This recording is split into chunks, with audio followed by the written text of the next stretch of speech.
And it is October, I think 18th, I don't really know. Day 136 of the project, and today I'm going to talk about werewolves. Beat you to it, so you can do Fae tomorrow, so there. Anyhow, werewolves are my favorite creatures. Supernatural creatures, I should say.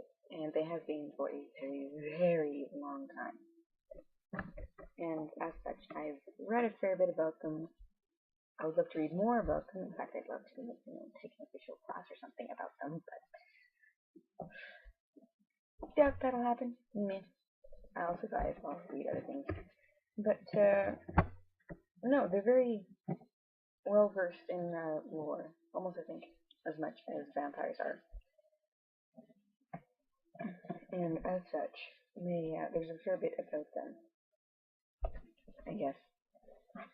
Just reading about some stuff right now, apparently the first werewolf tales came out of Greece in that area. And since then, they've spawned various different retellings and tales and clues how you can find out somebody is a werewolf and whatever else. And it's quite fascinating, the things that have shown up in the lore. I guess werewolves themselves, there's the most commonly accepted one, and that is, I guess, to turn into a werewolf, you have to get bitten by one. And I've heard a few different variations on this as well. Like, some werewolves are born, and they can't, I guess, change how they are. Some are bitten, and I think some make deals to become how they are. But, that's usually, the bitten one is the most widely accepted one. But there's also different ones. There's wearing the belt with the wolf's fur on it, and that will turn you into a werewolf. There's putting on the coat of a wolf and transform into a wolf. There's one where you run around a tree stump X amount of times, and then you jump over it, and then as you jump, you turn into a wolf.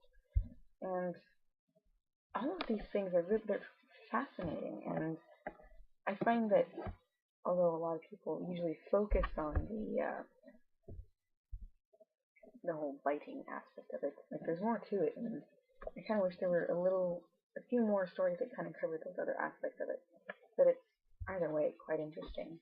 And then, of course, once it turns into a werewolf, there's the various well, do you change just at the full moon? Do you change leading up to it? Can you change at will? And this has also led to different takes on the tales and whatever. And my own personal take's a bit different, I guess. In my own personal view, like, the few days leading up and the few days past the full moon is when you're the person who has the ability to turn into a werewolf. For some stories, it's just the full moon. For others, it's the shape-shifting thing. And at that point, I draw the line, because shapeshifters are not were animals. They can't change at will. That's the point of a were. They're not supposed to be in control. A shifter is in control at all times.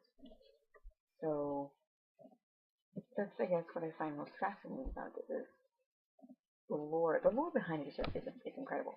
And I could really go on for hours and hours and hours, but I'm not going to, because I'm going to get this and I'm hungry and I need to trade and stuff. So, yeah, I guess.